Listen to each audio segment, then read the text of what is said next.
My name is Kathleen Staten. I'm the manager of Music Constructed. It's my full-time job to help facilitate learning and resources specific for the general music educator to be available for teachers just like you. Today, we have with us Cheryl Baker, veteran music teacher and author of Lessons from the Music Room. This is the first in a series of 5 learning opportunities that are all about giving you the tools to set yourself up for success. As I mentioned when we were, before the button went live, Cheryl is so generous with worksheets and rubrics and all kinds of materials that are tangible takeaways to make this learning relevant and immediately applicable to your classroom. Cheryl is, as I mentioned, a veteran educator with so many years in the classroom. She has her ORF levels. She's facilitating workshops, and of course, she wrote her amazing book. I'm going to pop her biography here in the chat, and then I'm going to hand it over to her so she can tell you more about herself and get us started today. Cheryl, thanks so much for being with us. Thank you. Glad to see you. All right. And so what we're going to do, this is the, like Kathleen was saying, this is the first of 5. And today we're going to talk about the setup. I mean, as I'm going back into the classroom for my 38th year of teaching, my room is in boxes to the side of the room. And I always get to remake what I did last year and see if I can figure out a better way to do it. So today we're going to talk about all the things that you need to do before you walk in the door, and hopefully they'll give you some thoughts. There is also a little handout that I put together, and Kathleen, can you pop that into the chat for me so that you guys can look at that? It kind of goes through pretty much all the questions that I ask during the presentation. So if you would miss something, it's in there anyway. You don't have to write it down. You can just sit back and go, okay, give it to me, Cheryl, and I'll figure it out. So here we go. If you do, I'm going to say this one more time. If you would like to interrupt and ask a question, please stop me. I'm okay with being interrupted. I will stop halfway through, partway through and ask you for stuff. So here's what we're going to talk about all together: setting up your classroom, organizing your materials, bulletin board ideas, and then building relationships, which are all most important things to do at the beginning of the year. So here we go. The first thing about setting up your your space is questions to ponder. So where are things going to live? Where do the kids line up? Do they line up outside your room and then they come in? Do they line up in the classroom when they leave? How do they go? Do you have 2 doors? Do you have only 1 door? Where will the students put their stuff? Because you know that they're bringing things with them. If they're going straight to lunch or to PE or to something, they're bringing things, water bottles, backpacks. Oh, I'm going home early. Where do they put that stuff? And do you have room for that in your room? Probably not, but who knows? You might have a huge room. I did not. Where will your supplies live? All the things that kids are going to need to interact with whatever you're giving them. Where do you put the pencils, the whiteboards, the markers, all of that stuff, and how do they get there? Where will you dance? Where are you going to put your instruments, and how are you going to set them up? You're going to keep them out the whole time? Do you have room for that in your room? Or do you need to push them off to the side so that you can do other things until you need those? Because we don't always use like the ORF instruments every single time. And some of you may not even have ORF instruments. I don't know, but that happens. And then classroom sets of everything, like recorders for the upper grade kids. We do recorders 3rd grade through 6th grade. And then they have a folder for all their work and as well as their music for their recorders. So that has to be a place to go and that they can pass it out. And then if you have any props or puppets or manipulatives, I will admit that I have over 100 puppets in my classroom and I just love them, but they are contained. So the kids don't see them until I want them to be seen. So those are kind of some things to get you started thinking about setting up. And now I'm going to show you a bunch of different ways that I have set up all the different classrooms that I've been in the last few years. So first of all, you have to think about when you're organizing your space, and this is from this last year, traffic patterns. Where do kids go and where are you possibly going to get what I call a train wreck? You say, all right, everybody, pass out pencils, whiteboards, and erasers. You don't want 25 kids to go stand over there by one box of pencils to get a pencil. You want 3 people to get up to go get those things. You want 6 people maybe. So if you draw out where people are going to cross, you can see where there might be a bottleneck certain places. So for example, in this picture, you can see that I have 3 crates, and those all have all of their supplies that they might need. So one person from each row is going to come over there and pass out stuff to their row. So you only have one person going to each crate rather than 6 people trying to get stuff out of that crate, because it just makes a problem and then they fight. And that's terrible. Where do you put your pencil sharpener? Because they're going to need to, somebody's going to break their pencil. So if you have 7 people trying to go to the pencil sharpener at one time, maybe you could have 2 or 3 pencil sharpeners in there, for example. So this is a great way to plan, how are the kids getting there? What are they doing during the class? And what do you want them to do? Okay. Here's some other things that you should think about in your arrangement. Storage is really important. If you don't have storage, you have to create a way to store the stuff that you don't want to have out every single time. You need to think about how you want to have your kids seated. Are they going to be in chairs because you have a big enough room for that? Do you want them on the floor? Do you want them in a circle? Do you want them in rows?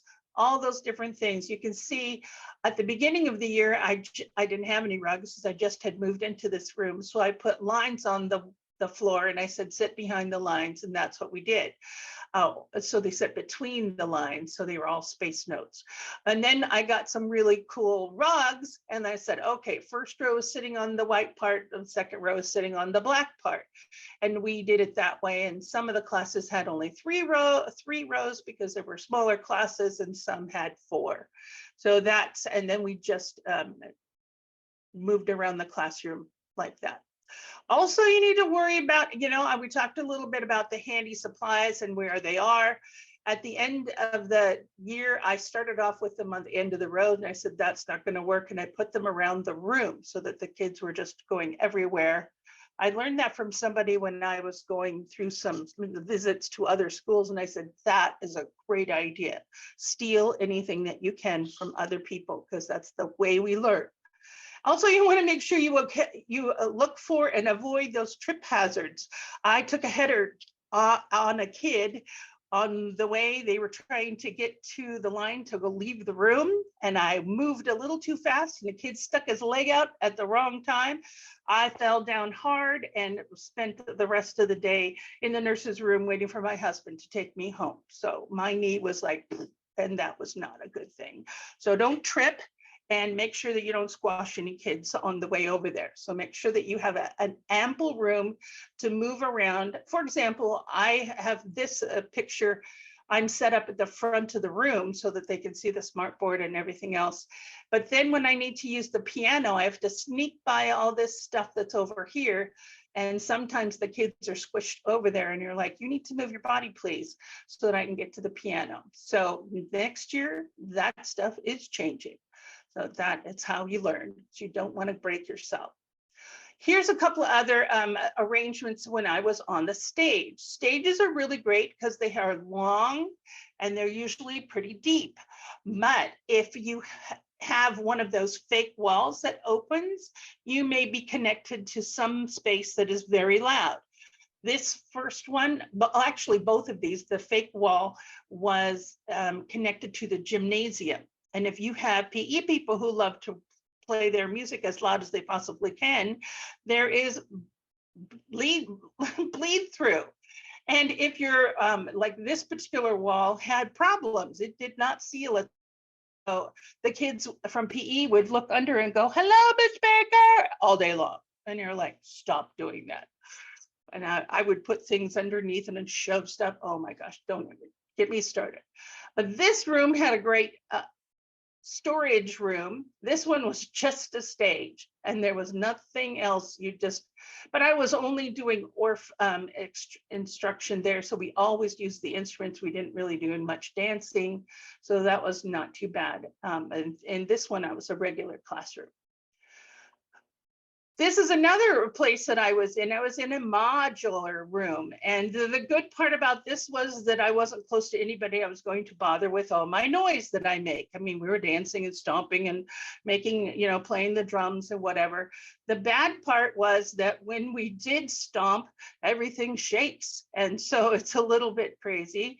And it was very loud because there's a lot of hard surfaces in there and there were no rugs. I tried to get one and it ended up we didn't get one. So it was a pretty big room, but they ended up having to sit on the floor. I used different colored tapes so they knew which row they were in. So we had a Batman tape and we had Kitty Cat's tape and we had Superman. So they were like, the super people can go line up, which made it very easy for everybody to figure out, well, who's going now. And they all lined up on this gold piece of tape because that was the golden rule. We were all going out that way. So there's that one. And as you can see, that one didn't have very much storage at all. So everything was squashed up. Now here was my favorite space to work into. It was called the Little Theater. The bad part was that it had 3 tiers, which I thought would be kind of hard for dance. We did not lose one student from falling down off the little stairs, which we were very happy about. But as you can see, there was no space, no place to store things. So at the beginning of the time I was in there, everything just got shoved on a table that they had in there. And of course, as you see on this picture, you see there's a whole bunch of tables that they said, oh no, we can't move those out of your room. They have to live there. And I'm like, really? I would like to use that space. So the second year, those went away, which I was very excited about. And I didn't let them come back. And it was really easy to put the instruments up, and then we just sat on the bottom of 2 rungs, and that gave us a lot of space. And they had well, there wasn't a smart board in this one, but they did have a screen that came down, so that was helpful. So lots of space, but no storage. There were 3 deep levels. Now your desk area, you need to make sure that that's going to work for you. If you need to spread out like me, because I had a whole bunch of stuff that always ended up on the table, maybe you need a table by there plus your desk. And sometimes our desks are very tiny. So there's not a lot of space I need to put my plan book down here and a song book over here and then have my computer. So you want to see, where do you need your stuff? So I had my file cabinet really close. And then all the books that I ever used were right there. And then I had my desk, and it was far away from the doors. So the little sticky fingers would not take things off of my desk, because that has happened before. Learning from experience. Okay, this was the worst room I have ever had in my whole entire life. I shared it with an art teacher. I was only there one day, and you walk in and this is what it looked like.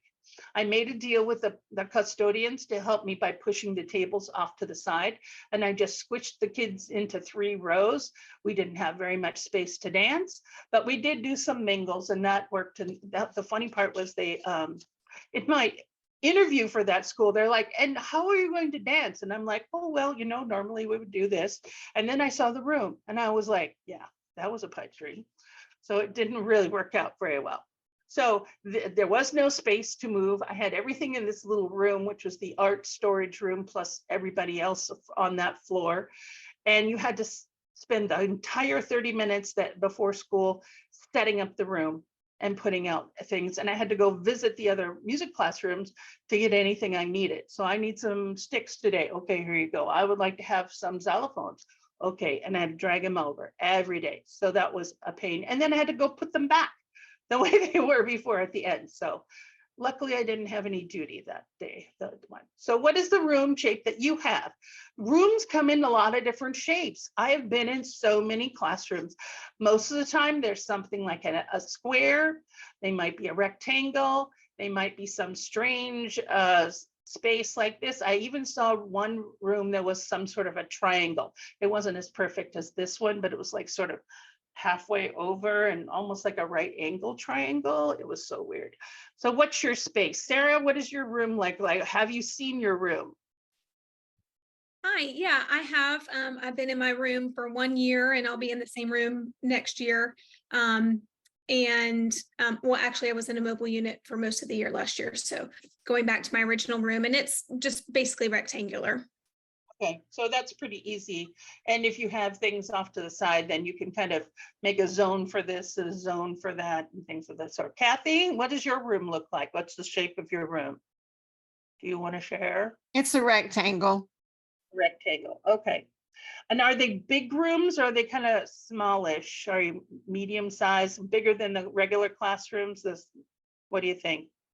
My room is big, but I have a lot of stuff. Well, don't we all? Yeah, Sarah? my room is on the smaller side. So I don't have a huge amount of things, but it feels small. Don't worry, they will come.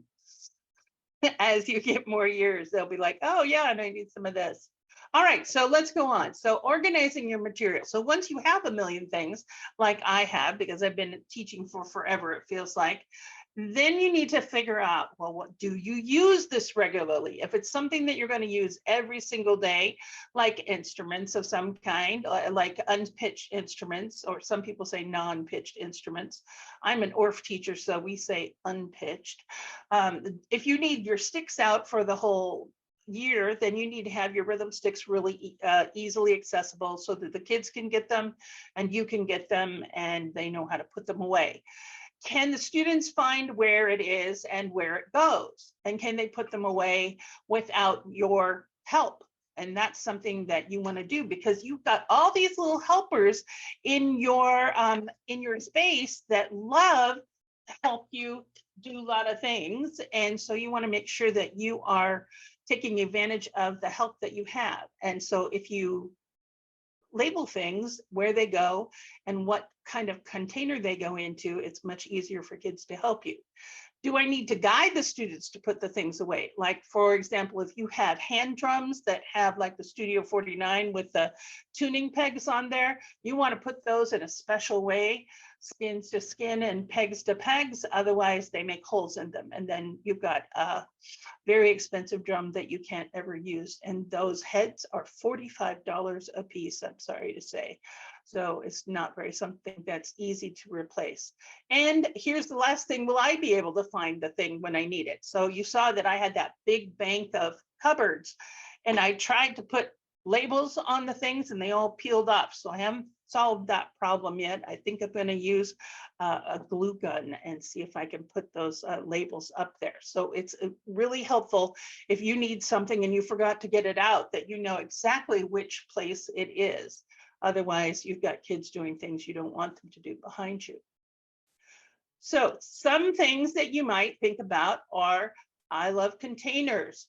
And I always label them not only with the name of the thing that goes in there, but also I put one of those symbols that you find in any of the books that has, you know, like a circle for a drum or an X for the sticks. And those little things, so that looks like the label on the bin plus the label where it goes on your bookshelf or wherever you're putting it. That helps the kids be able to put it back in the right place. Otherwise, you can see this big mess. I finally got, this is that big room that I was in. I finally got some shelving, but my tubs were see-through. So I knew exactly what was in there. So some of them I had them labeled and others I did not because I knew exactly what was in there. This was all my centers things that was over here. And then you can see the little instruments there. This lady, she was in a 4-tiered music room. Are you kidding me, really? And she put her guitars up against the wall, which was pretty cool. And then her xylophones lived on the side of the room so that she could just drag them over when they need it. So these are just a couple of ideas on what to do with your space. Here's another room organization that I visited. She had every instrument in a different size bin, which worked, but she did not have them labeled. So you could easily take them apart, go get the tambourines, as long as they know what the tambourines are, go get the guiros, whatever, and then you could put them back. Then you've got all of the things that the kids have per class. So you've got the name of the teacher and you put them all with different colors. So you know that, oh, these are the 4th graders, these are the 5th graders, 6th graders if you have them, or third graders. And here's my version of it. I got one of those long things with the little flap-de-doos, and that's where we put all the recorders in there. And then this is how I labeled all of my unpitched instruments. Up here were the first version before I decided that was cool with those crates. I put all the pencils and the erasers in a one little container for each row. So the red row got this one, and the green row got this one, and the blue row got this one. But still, I had 3 or 4 kids going over there to pick up the thing so that they could pass it out. So that was a train wreck, and decided I didn't want to do that. But I put the pencil sharpener really close to them in case they needed it. So there you go. And then, of course, you've got to have a Band-Aids thing, because, you know, every kid needs a Band-Aid once or twice a year. This is a picture of my sister's classroom before she got her room renovated. She had lots of levels as well, but you can see that they put all the same kind of instruments together. She had boxes that were not see-through, but she labeled them very nicely. And that's another way to organize your space if you have lots of wonderful shelving that you can use. Of course, if it gets too high, then you have to help them rather than the kids doing that. So that's something to consider. And she has also a whole box of computers in there, which I ended up getting my classroom as well. So that's something to do if you'd like to do tech. All right. Any questions about room and stuff and how to contain your things that you're going to be connecting, having in your classroom? Nope. Okay, then you're happy. You probably figured that out, some of you, or whatever. So there you go. So bulletin boards. Now, again, some things to ponder. I kept going back to those questions, because it always, you have to figure out the questions, the answers to the questions before you can actually get to where you're going to put stuff. So some questions to ask yourself.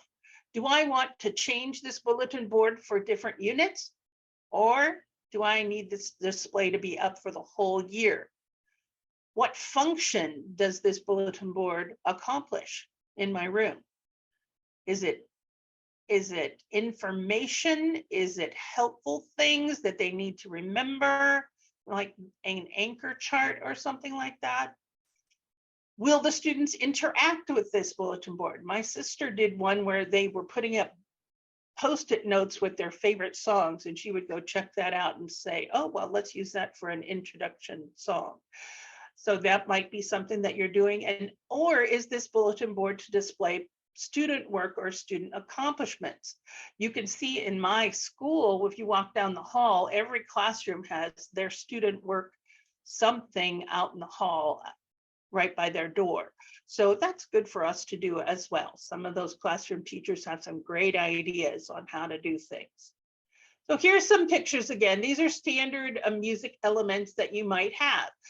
My school district requires that we post our learning objectives, our learning targets, and put it into an I can statement and do it by grade level. So you can see my little sentence chart here. I can tell when sound or is loud or soft. I can show mastery of movement and playing the barred instruments. And this one is about the schedule.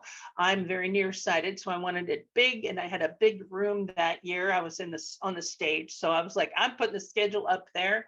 And luckily, it was not very different per day of the week. So Mondays and Wednesdays, I did this one. Tuesdays and Thursdays, I did this one. And the times were slightly different, so but it worked out like that. Today, I have 3 different paper schedules on the door coming out, going out the door, up at the front of the room, so I can write the schedule on the board because it changes every single day. And then this is the rubrics for how we grade in Fairfax County, which is where I teach here in Northern Virginia. So we have a 4, 3, 2, 1, 4 being the best and 1 being the worst. And this is a rubric of how do you get a 4 in singing? How do you get a 4 for movement? How do you get a 4 for playing?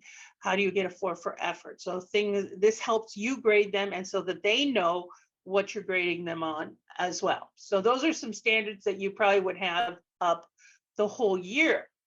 Here's some other ones that you use as like an anchor chart, like here's how to do things.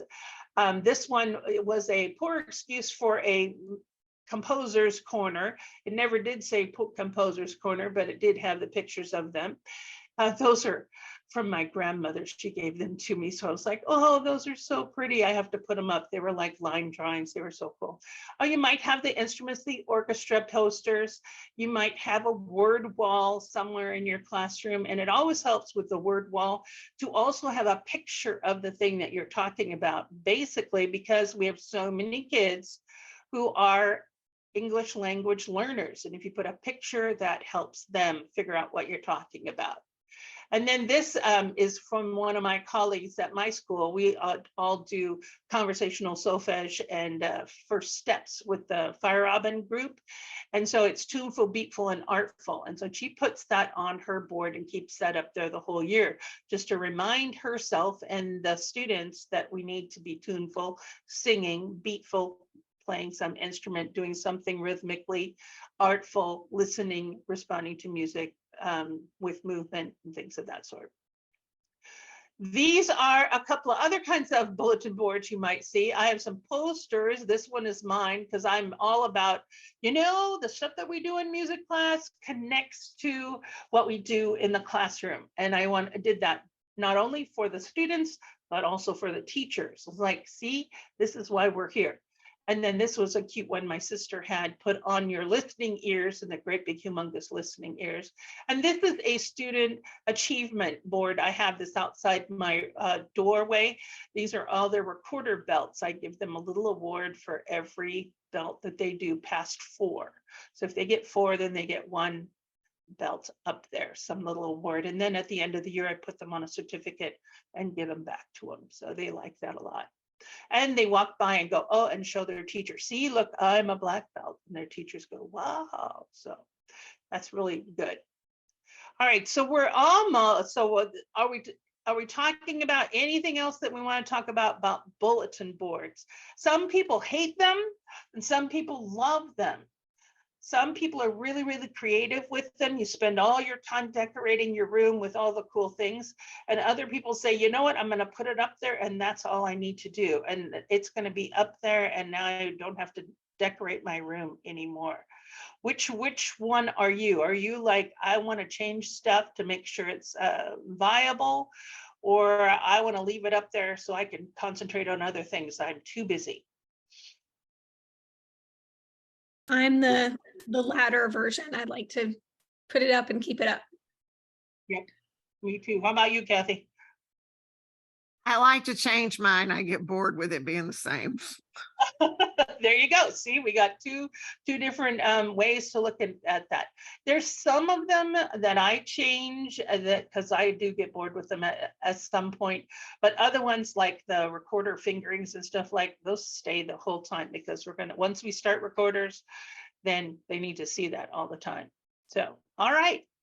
Now we're almost done, and we're now getting to those building relationships. And this is sort of a pun. I don't know, you probably get it. Building relationships in the building. These people are the most helpful people if you are helpful to them. They're going to make your day. They're going to make the impossible possible, help you out when you have problems, and you want to make sure that you acknowledge them and make sure that they feel loved and cared for, because they are helping you and they don't have to be as helpful as they might be. It's their job, but they don't have to help you. So custodians, they're going to be the ones that put the chairs up for you when you have a concert during the day. They're going to be the ones to bring out your risers if you're doing a choral production and you've got risers to use. They'll be opening your stage. They'll be opening the door so parents can get in, opening the bathrooms, and they might be doing it in the middle of the day where they have to clean the cafeteria, put up the chair, wash the floor, and put up the chairs before the parents come in. And if they do that, you need to make sure that they are mentioned in the program, that you are acknowledging them in front of the parents. Say thank you so much to our wonderful staff, our custodial staff, and send them treats at the end of the day. Treats go a long way. Donuts in the morning. You can't give them beer, but I heard that was one of those things that they really like. But It's sort of against the law. You can't do it at school. The front office secretaries, when you first start a school, you have 1,000 things that you need to find out about. And those folks are trying to get a million things done as well. So you want to try not to bug them as much as possible. But if you have to, be patient, be understanding, ask as much as you can at one time. So you only bug them once per day or so. And let them know what's happening in your classroom. I always make sure that I go up there to the office and say, I'm going to have kids that come in before school. Please let them in the door. And they will be here for this many weeks so that you'll know. Now, okay, great. Thank you very much. These are the 4 kids that are coming in. Okay, great. Thank you for letting me know. I'm having a rehearsal after school. These kids will be going out home with their parents. If anybody calls, this is what they need to know. So those people are really helpful to you. And of course, the main secretary, she's the one who's going to do all the scheduling for any of the places. I need the stage for these days. She's going to make, or he, probably the she, then they're going to be the ones who fix all that up for you. The classroom teachers are also your buddies. We tend to try and leave them alone because they have so many other things that they have to do that are different than what we have to do. But if you have a kid that's misbehaving in your class or needs some special attention, or you're curious about what's going on in their lives because they were upset or whatever, those guys know these kids so much better than we know them. So don't forget to use your classroom teachers to help you figure out those sticky problems that might come up with your kids. The other specialists, you need to work together. We call ourselves specialists. We hope they don't call us a prep teacher, which we hate, because I'm like, I don't teach prep. I give you a prep, but your kids are learning music in my classroom. But those guys, you need to make sure that you're on the same page, because like for me, I have half an hour classes between me and PE with the little kids, kindergarten through 2nd and 3rd grade. So we switch halfway through the hour. And if they're late, or if I'm late, then somebody's waiting outside the door, or somebody's waiting outside the PE room, and they're all like, oh, where are your kids? Well, how come you're late? Well, you need to get better. You're going to need to get better coming down the hall. And if you have to walk them down, so you just want to be respectful of other people's time, and hopefully they'll be respectful of yours. And then the support personnel, that's all of the counselors, the reading specialists, the special ed people. All of those guys are going to be your best help when things go wrong, or if you need help, especially with kids that have IEPs, or we call them in our district the individual education program, or they call it the 504, which is some sort of a behavior document. In my district, that's what they're called. So if you need information about that, they have special times that they talk to certain people and you're having problems with them. There's always a kid that's on your brain in the middle of the night, and you're going, what could I do to make that kid a better person in the classroom? And those people are the ones that will help you do that. So if you build those relationships and keep them solid, acknowledge them for helping you out and say thank you, they will help you throughout the rest of the year, and you will have a much happier time at your school. All right, we're almost done. Have you found, Kathy, it sounds like you have been teaching for a lot longer than Sarah, because she said she's just in her 2nd year. Have you found that building those relationships with people in your building are very helpful? Yes, it's very important. I save my bacon many times. Yes, ma'am. Yes, ma'am. Yeah, I mean, it's like, oh gosh, I forgot that. Can you go run down there and get there? Or somebody threw up in your class and oh, everybody is sick because of it. Those are your custodians. There you go. All right. So now what we've covered, we talked about setting up your classroom, for success, trying to figure out all those questions that you have to answer to make sure that your space is perfect and ready to go for the children. You can always change it. If you find out that that doesn't work, you can tell your kids, you know what? I was watching you guys do this stuff and it didn't work at all. So this is what I did. I've now moved those things to over here. And they're fine with that. They just got to have a little heads up about what you did. Otherwise, they'll be like, where did you put the blah, blah, blah? So organizing your materials. Once you amass the millions of things that you're going to have before the end of your career, you've got to figure out a way to contain them and to hide them away so that the kids don't see them or play with them when you don't want them to.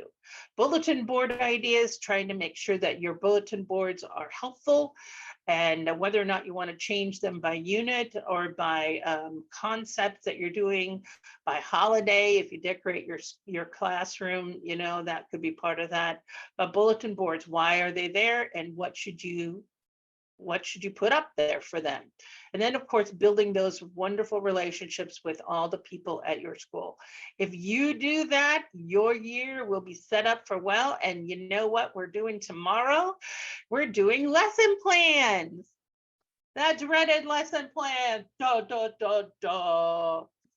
They can take up the rest of your life trying to figure out what lesson plans are. And boy, I'm telling you, trying to think about teaching that to you guys, that was a brainer. I had to take a couple of days to kind of think about how we were going to talk about that. And so we will do that tomorrow at 30 minutes. So here is my book. And guess what? We have a special going on today that Kathleen's going to show us about, but this is where I wrote this book. I have one here in my possession. It is about 180 pages of all my best secrets. My students even know about it. They're like, ooh, we want to buy your book. I said, I don't want you to buy my book. You'll get all my secrets. Don't buy it. My mom's going to buy it. Oh, I don't care, whatever you want to do, but don't do it. It's not for you. But this will help save you a lot of time and effort, and just give you a jumping off point. I have a brand new music room website that I've just done that has so much more that you can get for free. Just have to sign up to give me your email address. And you can find me on Facebook and LinkedIn. I even have a Twitter account, though I don't look at it very much, with Music Teacher Tips.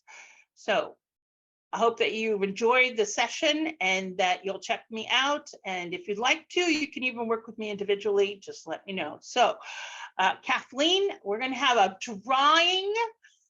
I'm going to take us home here. I'm going to say I popped Cheryl's website address into the chat there, so have a look there. And Sarah, we would like to give you a free copy of Cheryl's book, so I'll be reaching out to you via email and finding a way to get that to you. So thank you so much for attending today, and we hope to see you tomorrow or at one of the other 4 sessions that Cheryl's presenting.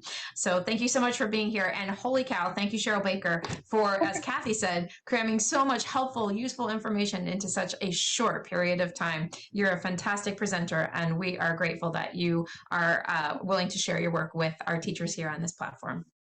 My pleasure. I love helping everybody get things done faster, because I remember what it was like to be a brand new teacher going, I'm not sure what I'm doing. And my whole weekend is now learning how to put a lesson together so the kids will like what I'm doing. So. Wonderful. Well, thank you so much, and we hope to see you again soon.